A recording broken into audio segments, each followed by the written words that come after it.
The next panel is Partnerships for Operational CwC, and I'm going to hand over to the panelist the chair, Richard Cobb from Save the Children International. Richard. Thank you. International twice. That was... Hi, for those of you that are still arriving at the back, by all means do come forwards. We won't bite. So this whole panel is about partnerships, and I have tried over the last, yesterday afternoon and this morning to count how many times the word partnership or collaboration or coordination was mentioned, and I run out of fingers, I'm afraid. Everybody has talked about this. It's clearly the key issue that we need to talk about, and there's no competition between panelists, but obviously. Anyway, we're all here, effectively, because we believe that affected communities can't get the information they need, they can't be part of our decision-making, they don't have access to the tools that they need to build their own connections if we all work in isolation. We've heard a lot this morning, some really important things about the major challenge for us to localize our efforts. And what we're hoping to do with this panel is to look at how partnership and partnering can be one of the solutions to that localizing process. The word subsidiarity, one that I was thinking I might struggle with, but I seem to have done all right, I think is a really important one here. You know, what is it that we're trying to do through partnership? We had some really useful, vibrant conversations last night as a planning exercise for our panel. I hope we'll be able to replicate much of that now. I'm assured by my panel it was not the wine talking. So what I'm going to do is I'm going to ask some questions, obviously. That's my role here. I'm going to ask the panelists to introduce themselves so that I don't make mistakes. But we agreed last night that there was an opportunity here to deal with some of the key issues. But to get to that point, there was a bit of myth-busting that we needed to do about partnerships. So there's going to be some very rapid questions and answers from me to the panel to get us all onto the same level playing field. And then we're going to be able to drill into some of the more strategic content, which will look very much at what we are doing, what works, what doesn't work around partnership. We also agreed as a panel that we didn't want to have a formal panel session followed by a question and answer session. So for all of you, but especially for the people holding microphones, please just raise your hand at any point and ask a question. We want this to be a conversation rather than a presentation. Okay, so I think we really wanted to start with looking at just a statement, really, of what types of relationships and linkages we're looking at, you know, what already exists. So, Gianluca, I wonder if you might just give us a quick rundown of the stakeholders involved and the nature of those relationships. Sure, I think oh, thank you. I think one of the first points to say is there's a lot of talking about partnerships. There's a lot of partnering for the sake of partnering. And I think when we're actually looking at creating effective partnerships, we need to realize that it takes time, that a partnership is an investment, and that it takes time to build that trusty relationship, and it becomes really effective when you start giving each other feedback and when you learn from common mistakes and can be critical towards one another and move on. So I think the primary point, at least at the start, is we need to realize that it takes time, that a partnership is an investment. It needs to be beneficial from both sides, and it really becomes effective when you can learn together and move from there. Was that fast enough to begin with?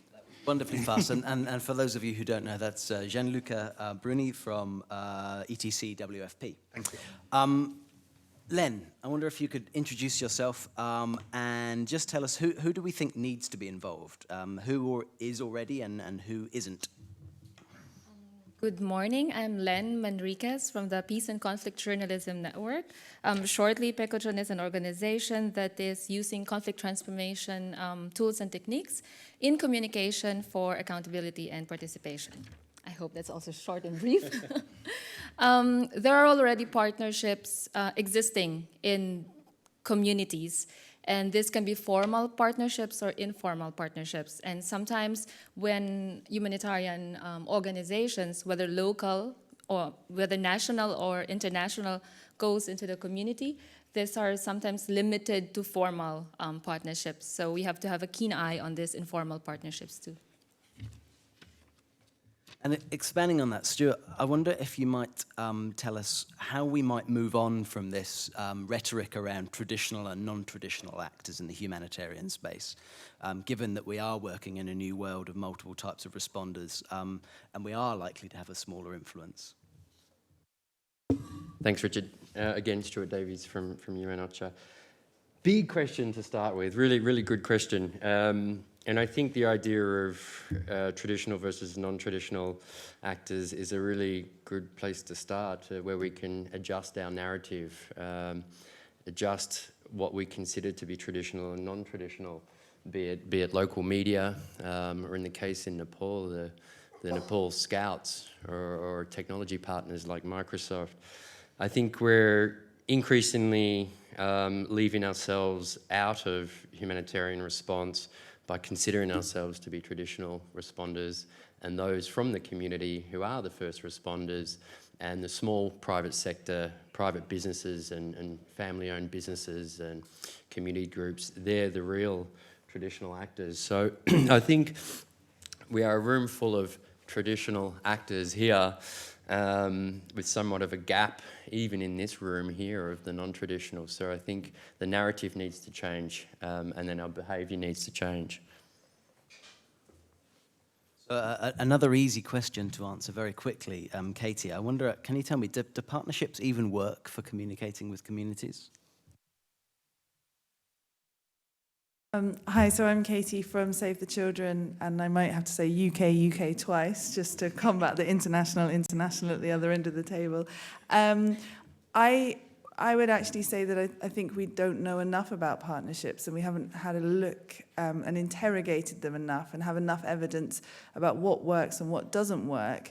And I think that this speaks slightly to a wider discussion about CwC and sort of a current lack of evidence that we have in really understanding how CwC improves the effectiveness of the humanitarian assistance, and how and what role partnerships can play or collaboration can play in that process. So in short, the jury's still out. Expanding on that a little bit more, Gianluca, I wonder if you can tell me, from your perspective, what the added value, if there is some, of having partnerships in place prior to responses. Some of our story, excuse me, some of our story has actually tried different models of partnerships. Again, thinking about the emergency response arena, our essence and our general law was partnership only happens in advance to a response. Mostly because when you do respond, you're too busy responding to be able to put the investment that we were talking about before into a partnership, into getting to know people. When you're already responding, your risk is already very high, and you don't want to add any more variables into that. And the advantage is that when you build a partnership in advance, is that you can test, you can rehearse, you can figure out what doesn't work about the partnership, you can simulate operations, and be ready for the quote-unquote unknown that you will face when you actually respond. But things have actually changed. Again, that was our rule of the game in terms of partnering. But later on, we're realizing, one of the examples, in very protracted emergencies in West Africa during the Ebola days, we didn't really realize the nature of the beast that we were dealing with at the very beginning.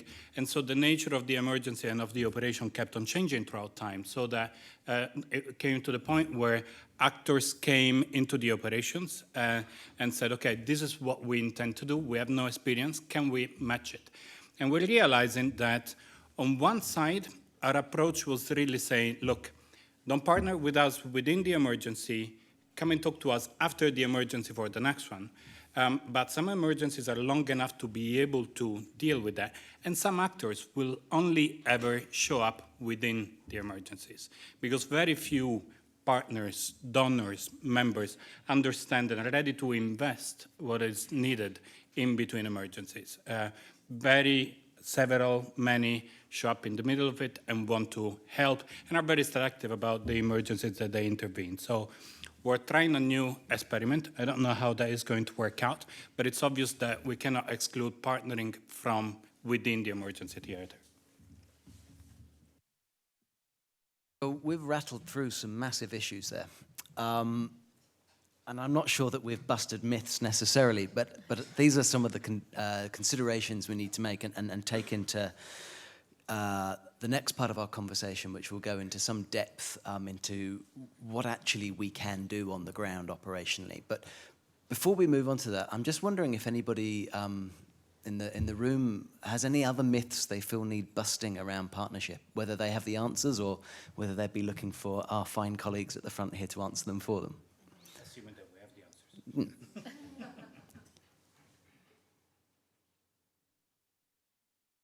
Oh, well, there we go.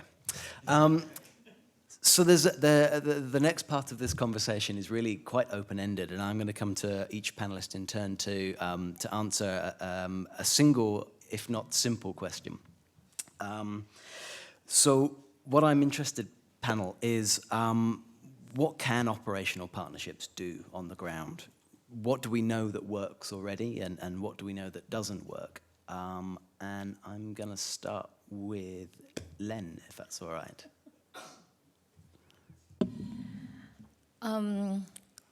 When Rich was asking the question,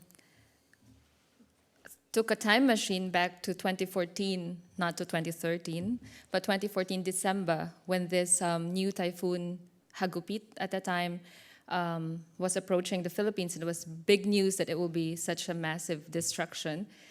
And the working group in Tacloban really was able to work together as partners. So these are coming from different organizations. There's Pecojon, World Vision, OCHA, and other local organizations such as Volunteers for the Visayas. And there was no resources in terms of money involved in this partnership. It was really that we partnered and worked together because we trusted each other for the duration of the response. And I think trust is a key word also in partnership. I've heard it yesterday and today as well. So that's from me.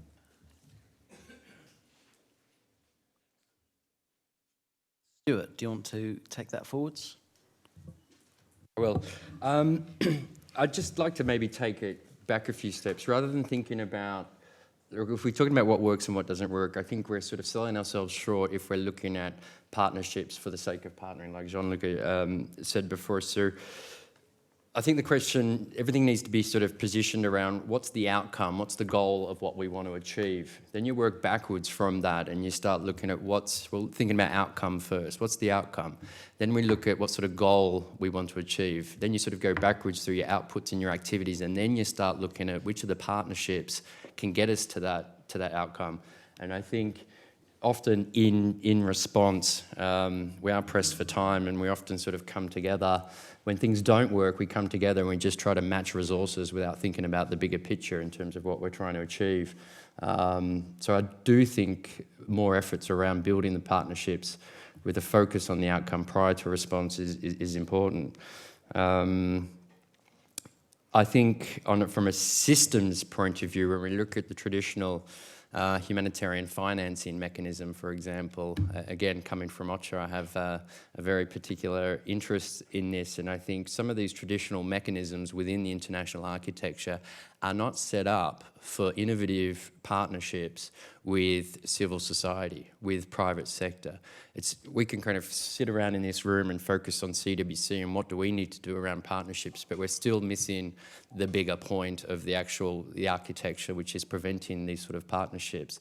So if we look at who's eligible for SURF funding, who's eligible for getting inside the flash appeal, we can question the relevance of these processes and products if we're not bringing in the right partners.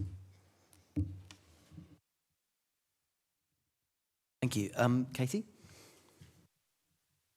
I'm just going to pick up on a conversation point that was discussed in the previous panel when we were looking at information and communication needs. And I think that partnerships and collaboration and making sure that across the system those information and communication needs are being addressed is absolutely critical.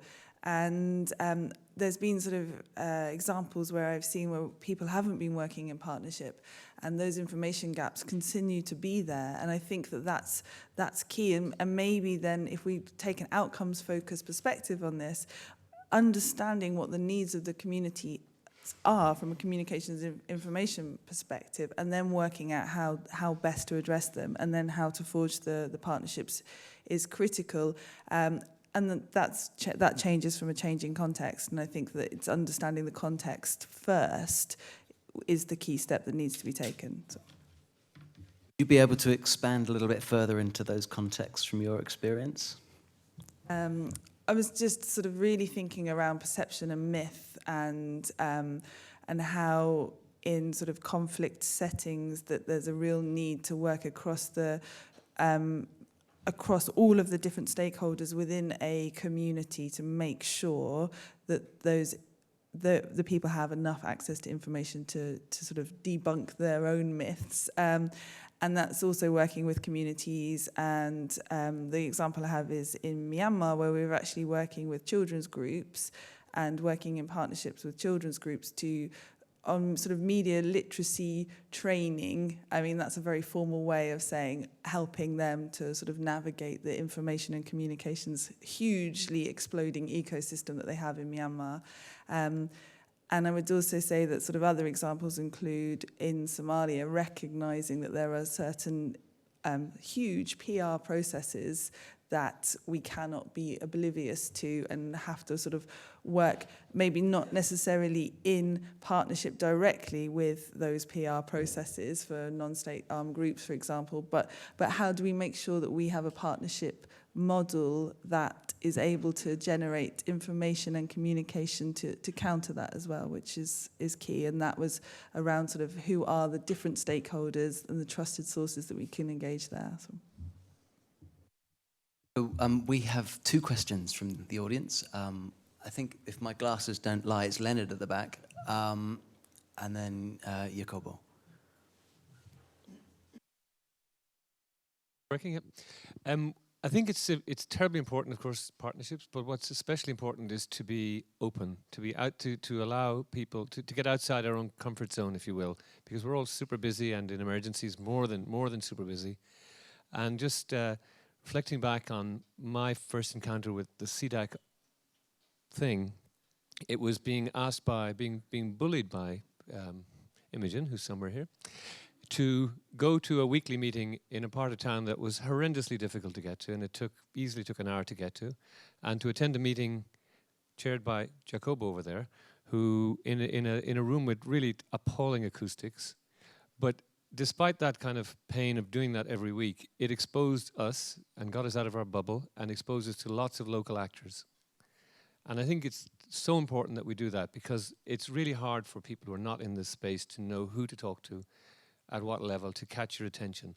And that process was remarkably important in making my job easier, and hopefully in allowing us to be a bit more effective in the ways we want it to be.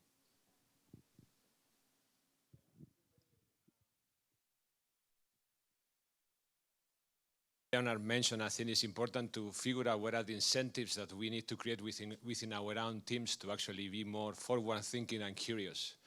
And I think, basically we need to be able to better sell what is the added value of, trying to be beyond what me, myself, and I need to do and deliver for my organization.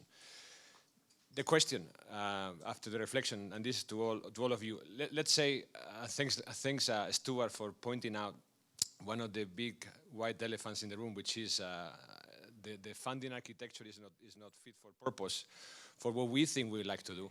The question is today, even if money is not a problem, can we actually deliver? Do we know how to do this? Yes, that's me. Stuart, can I just add that I think there are a couple of points here that, Yep. that might be wrapped up.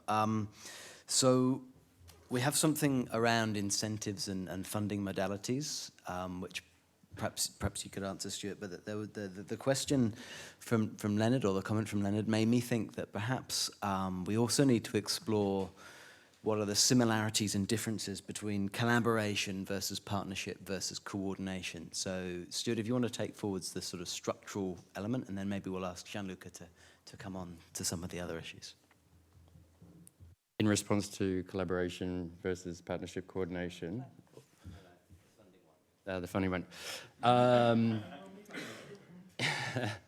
So, I mean, I touched on, I guess, the system-wide issue around the funding mechanism. And I mean, for me, I mean, that's a critical issue, and Jacobo, a really good point. I mean, even with or without money, can we deliver on it?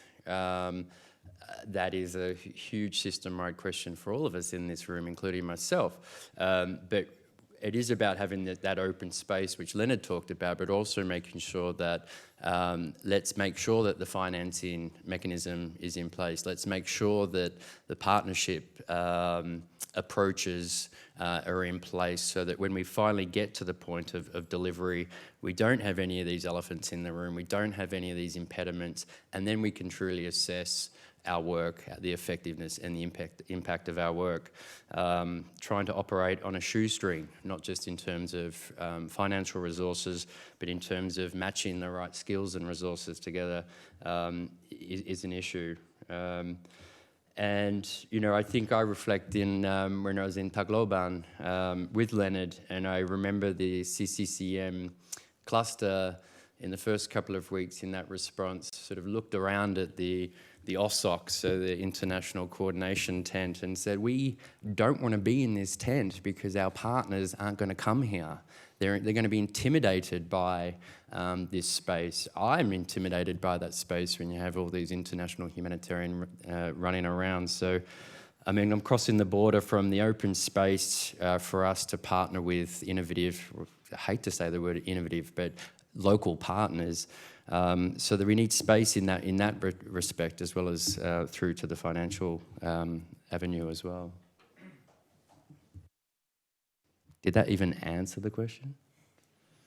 Oh, were we trying to answer a question? I think so, yeah. Gianluca, I wonder if you could, based on a conversation we had last night, just explore this issue of collaboration versus partnership versus coordination. Sure. I think I leave the coordination part to the colleague on my left, but I think we spoke, I was mentioning before about the long, solid partnerships that we need and how they require investments, but at the same time, how within emergencies, we need to be able to open up. And I think when it comes to working with communities, when it comes with engaging locally, I think we need to be able to do two things. One is to take a certain amount of risk on board, and two is to get down from our pedestals and from our podiums and be a little bit more humble. You know, on the first element, on the point of risk, I'm an emergency responder, and I like everything to be ready in advance, because we know that whenever the emergency strikes, everything's going to be different from what we had ever planned. And so we build solid partnerships, we build systems, we build SOPs, and then we deploy. And at that time, and particularly now, we're realizing that the challenges are bigger and broader, and that people like the Scouts in Nepal can actually be part of the answer to that. But how do I know that the Scouts in Nepal, like many of the local communities or the local mobile operators, will be able to deliver? I never work with them, and that's really the element of risk that I need to be able to take on. I need to be able to learn and to take on board. And I think yesterday there was a point, or this morning, referring to Haiti, that there's a point where we all pack up our cars and leave, and people stay behind. And the only answer to sustainability of what we try and achieve is actually with the local operators, with the local communities. The only answer to all of that is enabling a local economy. The point of being humble a little bit is that even when we make obvious statements like, you know, it's the government that is in charge, or the local community needs to be enabled to take care of their own future. You know, I'm shocked that we even make those statements. They are so obvious that it's weird that we actually have to make it, and that we spend a lot of time making those statements. And at times we need to just turn around and say, if there was an emergency in my home country, in my home, in my family, how would I react? And that really is the point. We feel very often that we are, I think somebody else said, it is our responsibility, and we need to feel that responsibility, but we're far from being in charge. And we need, therefore, to build our mechanisms and our models and our CwC engagements and our pilots and the lot, keeping in mind that we're not. One of the threads that came out in the previous panel, which I'd like Len and Katie to jointly speak to,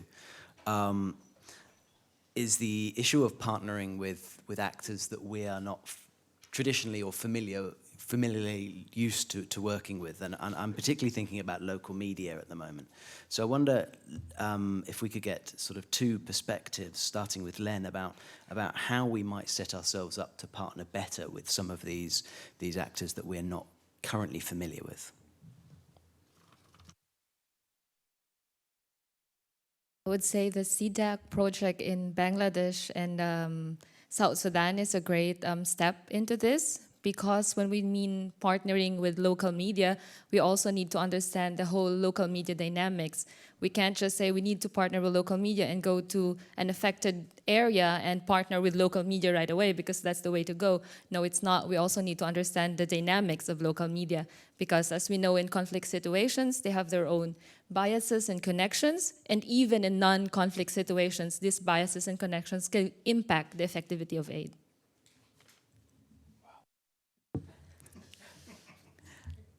I think there are 2 points that I'd like to sort of pick up on. One is an external enabling environment, and I would say that in terms of partnering with, for want of a better word, non-traditional actors, it's currently quite challenging when we look at the sort of financial context that we're working in. Some of these non-traditional actors aren't on our authorized list in terms of allowing them to be partners. There seems to be very much a risk aversion coming from the funding environment sometimes around who we can and can't engage with.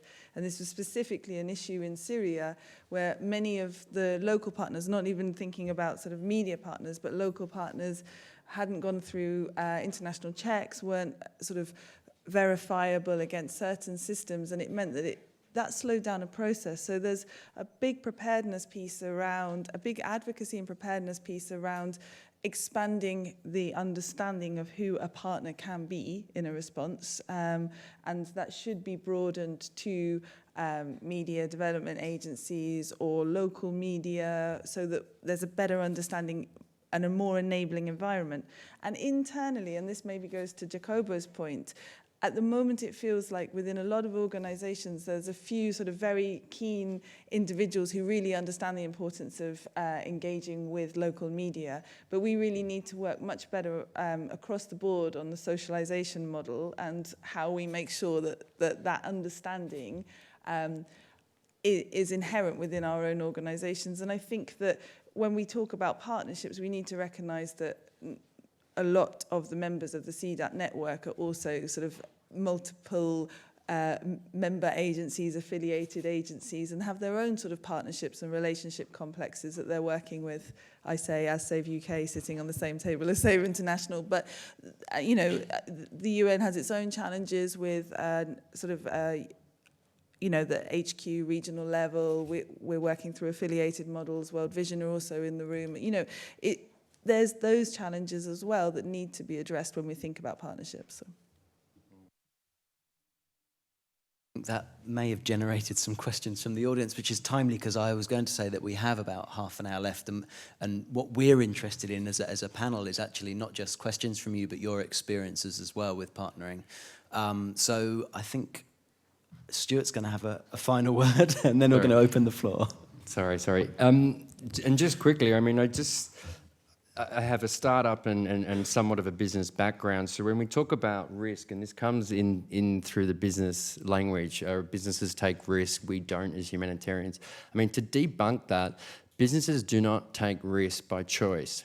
You know, they do their research development, they do their analysis, they do pilots, small-scale pilots, they test products, they test delivery, then they'll take risk when they have to. So I mean, we're in this same boat. So we can be hard on ourselves for not taking risk, but no sector, no industry will take risks. If there's government subsidies to support a particular investment or sector, they will take that. That's to reduce risk. So we have the same conditions in our world. We should be taking risks, but they should be measured risk, and that means looking at partnerships, which does reduce the risk per agency or per investment as well. So thanks. There's lots of hands up, and I'm going to struggle to get everybody. Yeah. Steen. I think my question relates to the financial structure, and I want to get away a bit from the love, peace and harmony model, like everybody wants to be partners and be friends. I think in reality, if we're really honest, like partnerships means that we ask a horrific amount of paperwork, and that we take all the credit in return. That's very often the way it works. Like, I mean, we put our logos and everything, and we like go to very fancy conferences around the world and say what a wonderful job we've done. Like, how to change that model where we can have accountability, obviously, but we can work with maybe even informal partners and formal partners who are either not on a national level, because we like to work with those because they have all the sort of solid admin to deliver all that paperwork. But like, how can we work with local partners that and don't just flood them with the paperwork and then run away with the credit? We take a couple more, and then we'll try and reflect on some of those. By all means, feel free to pass the microphone to who you see fit. Thank you. I just want to echo, it's Imogen here, hello, what Sten said, and also back to what Nigel said this morning when he was doing his keynote, which is about the question of why would anybody want to be in the club? I wonder sometimes if we hear enough from people who've tried to partner with us and failed because we're a nightmare. Organisationally, structurally, partnering with a whole, being part of a whole response. Get some of the mobile phone companies up there who deal with every 10 minutes someone calling up saying, hi, I want free access to your entire subscriber base to send them lots of messages, and you should give it to us for free because we're humanitarians. I mean, we don't, and I'm thinking also about local government actors, what Nigel said about the mayor in Leogan, who's also a local partner. And it's a question also constructively to colleagues here from the World Humanitarian Summit. What can we do to learn more from people who've tried to work with us and struggled? How can we gain greater insight into what we actually look like as partners? And also actually including that diaspora, because I hear a lot of people say, how do we partner with diaspora, with the assumption that diaspora groups actually want to be part of us, and there are very good political and organisational reasons why many of them want to stay as far away from us as possible. So how can we learn more from that, is my question.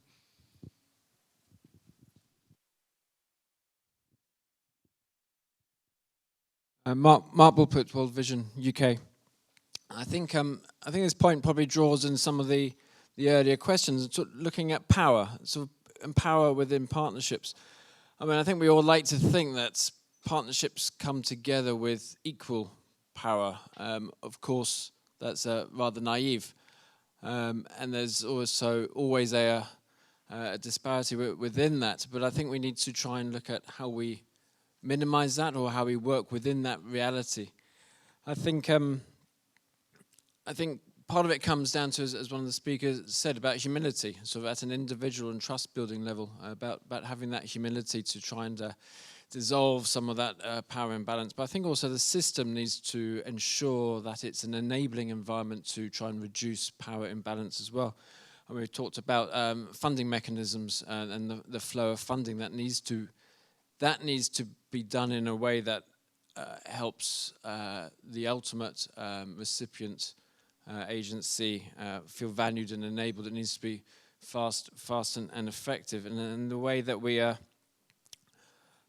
listen as well to information coming back up from our partners that deliver on the ground needs to work. I think we're getting better as a sector at adapting our programming based on what we're hearing, but where we can really adapt that programming approach and build that partnership can really help. So that flexibility there, that will help address some of the power imbalance within partnerships. Excellent.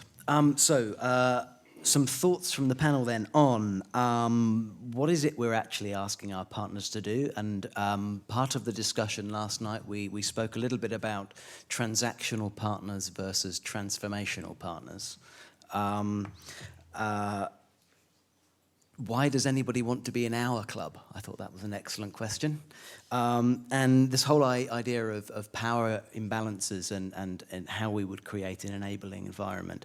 And if I can, we have 10 minutes left. I'd really like to hear some practical good examples of where we've addressed some of these things.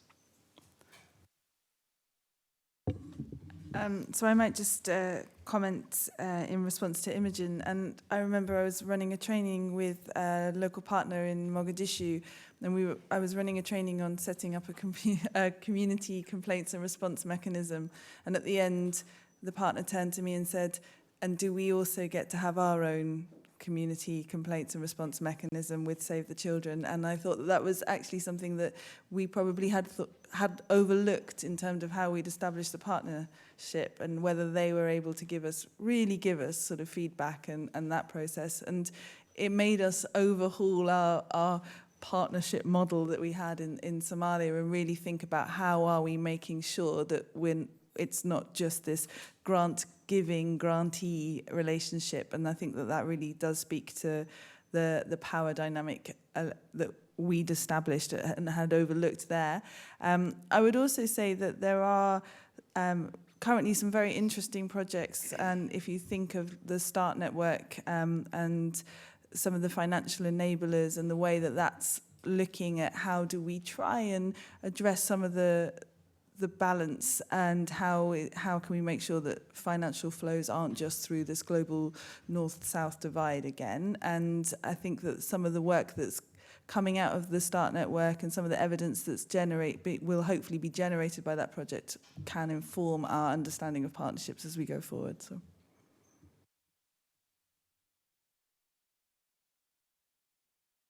I think in terms of the paperwork and people wanting to partner with us and how complex it can actually be, I actually partially disagree. I think I highlighted before that the real partnerships, the ones that have a global impact, the ones where you really build trust and dependency, take a long time to build.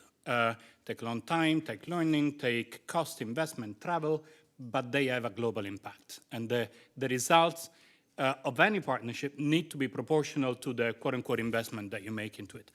But it's also true, and that's the part where I disagree, that it's always and only a nightmare to work with us. There's a lot of things that we don't even notice, but really happen every day.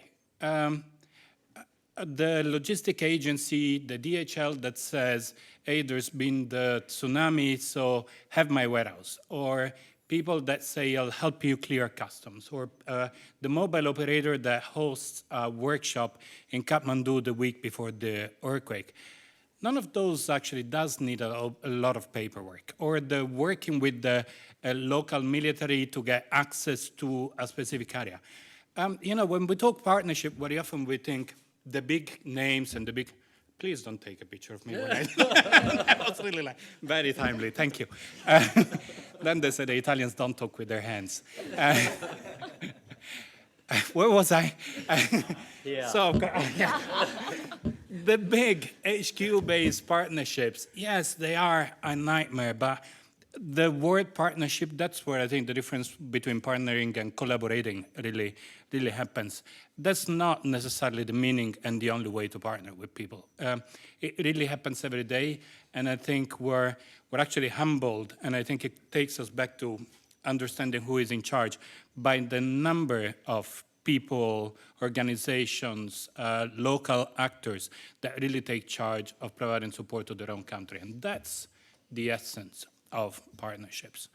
Summarizing, we do need 3 or 4 big ones, paper intensive, that have a global impact, but then the action and the day-to-day takes place at local level, and that really requires very little in terms of investment, while bearing the risk. Len, Stuart, anything you want to come on that particular set of questions, or should we go back to the floor? I don't know. I'm actually contemplating and asking myself that these questions are more for the international organization.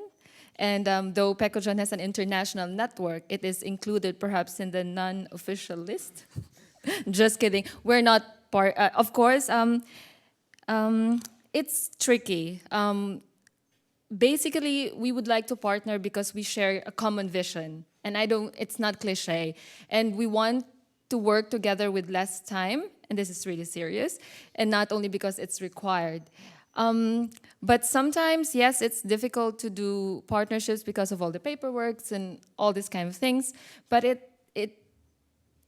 works, and it's challenging.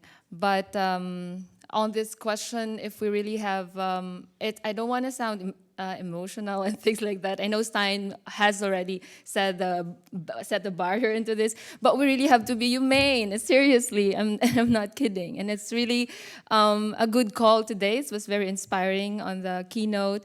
And money or without money, we have to do this work because we are here not because it's a career, but we are here because it matters to people who are affected by this disaster. I'm sorry, that is happening to this world and will come more. And it's a very serious matter. Sorry about that, because these thoughts are coming over into my head. More questions from the floor. I think you had your hand up before. So the lady in the white shirt here. John, right here. Sorry.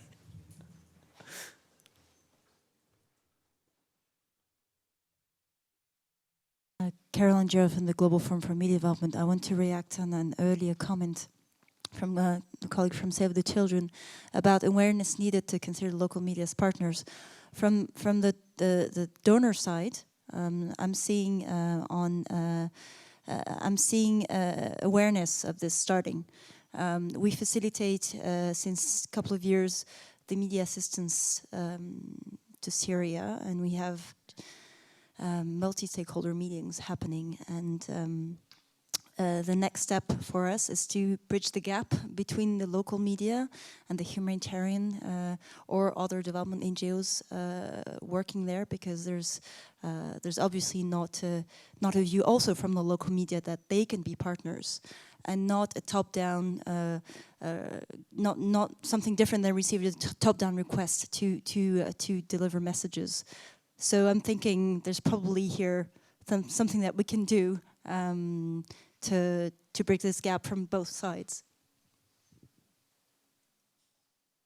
I'm slightly blind to the back left-hand corner from my perspective, so I don't know whether there are hands up going over there. So if anybody wants to go, just grab a microphone. Hi, Tori Stevens from the U.S. Mission. As the panelists said, partnerships take a lot of time. And they're not just institutional, they're people to people. And that really, for someone to understand the context of a place, they really need to spend a significant amount of time there, I believe. And so I'm curious what you think about the traditional humanitarian deployment model. I think that it doesn't really serve partnerships quite well.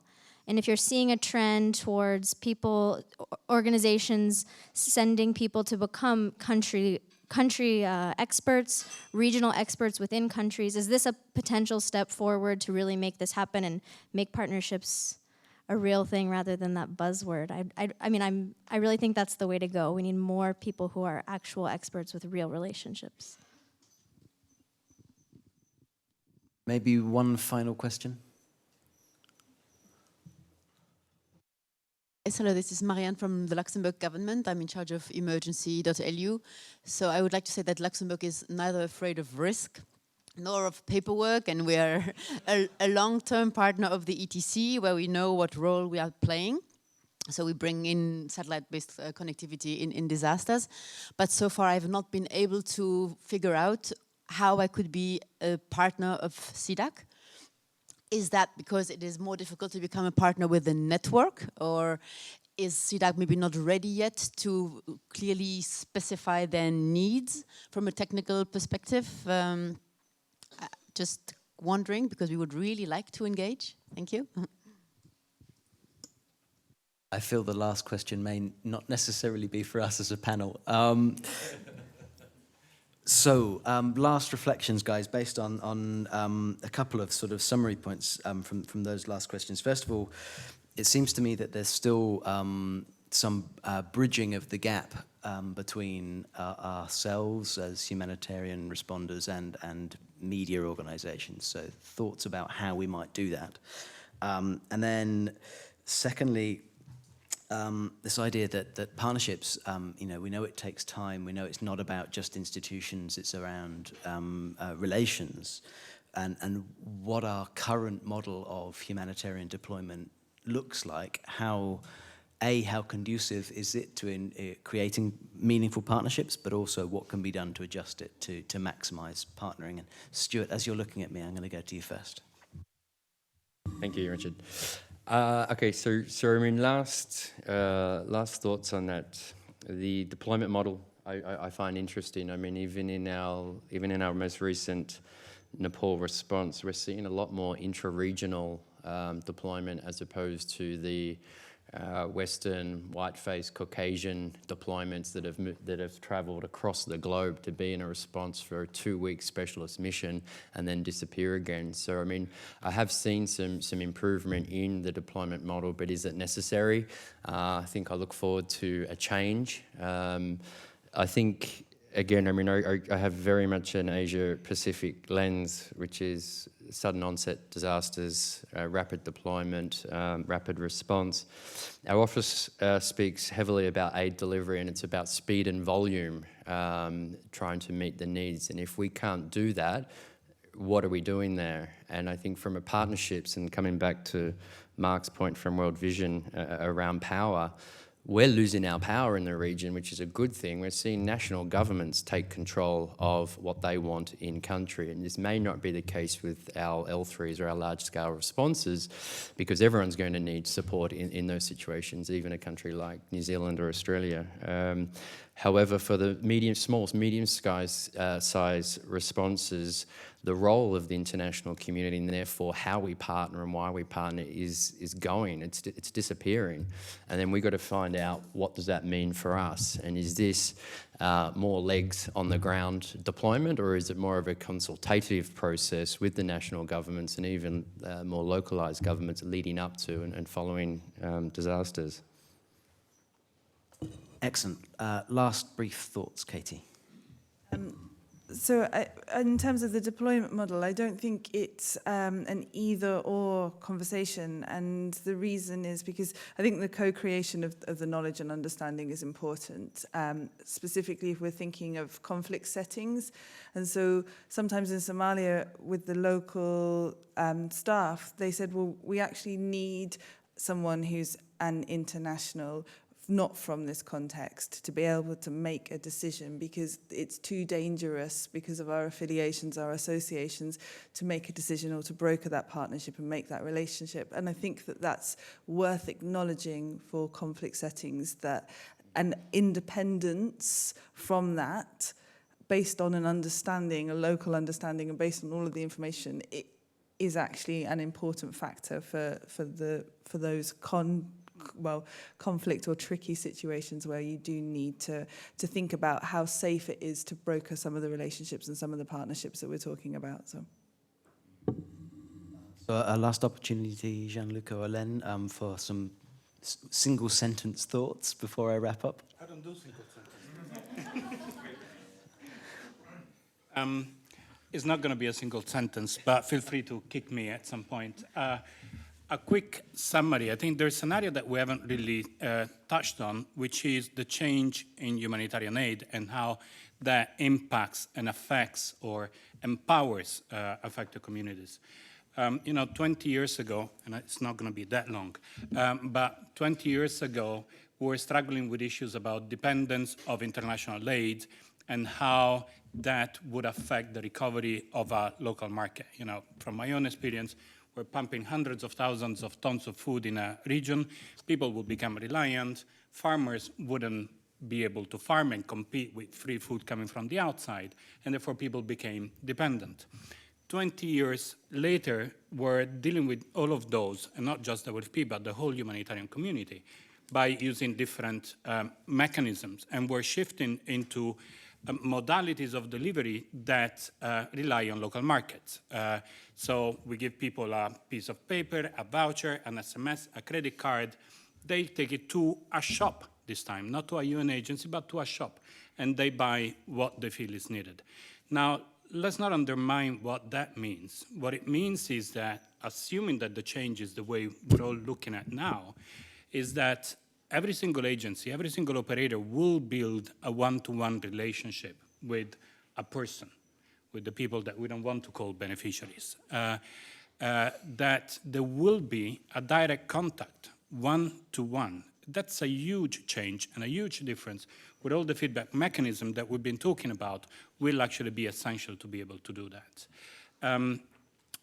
What we will be doing is we will be going to markets and going to people saying, next year, this is what I'll buy from you, and people will be able to go to banks and start the idea of credit. I have a contract, can I borrow some money to seed? So that we need to keep all of that in mind, because the idea of communicating with affected communities will be essential to that change. Was that one sentence? Yes. I'm getting all sorts of mixed messages up here at the moment. I'm going to forego my wrap-up because our esteemed chair has required, I think he said, that much time. I don't know what that is on a watch, but it's very quick. It's just that you didn't pick up the challenge from our colleague from Luxembourg, Brendan Gormley, independent current chair of CDAC network. On the programme, there's a rather unfortunately named donor side event. It's neither putting governments into one box or putting them on the side. I think there is a real challenge to the network. How do we engage with governments north and south? And how do we get out of the begging bowl modalities? And I would like to hear, but I know we're short of time, how the network members want collectively to engage with governments north and south, both in terms of thought leadership, in terms of obviously cash, and corralling some of these agenda items. So I just didn't want to let you duck the challenge from Luxembourg. Thank you. Time is up. Yeah, we are already over time, so I'm afraid I can't open up that line of inquiry. But I do think there's plenty of opportunity in the remainder of our time together to really get into that, not least of which the, I don't know what to call it now, the donor not side event. So I think I'm going to steal 30 seconds just to wrap up quickly. I think we've had a really interesting conversation. I was particularly struck by the idea that we all need to remember that we don't partner for partner's sake, but that we need to be outcome focused. Something we know is true of our own directly implemented work, of course, but often gets forgotten when we talk about partnership. We all know that we're in a changing, dynamic world, and I think we've gone beyond the point where we need to talk about whether we partner to how we partner. And related to that very much is this idea that partnership is not just one thing.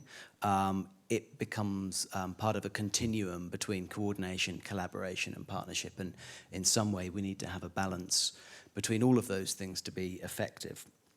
And I think probably a lot of these conversations need to be taken into the opportunity that the WHS gives us to start looking at how we propose we might change the way that we work so that we are meeting the needs of affected people, but not necessarily directly. And I think I will leave it there. Thank you very much, panel. Thank you.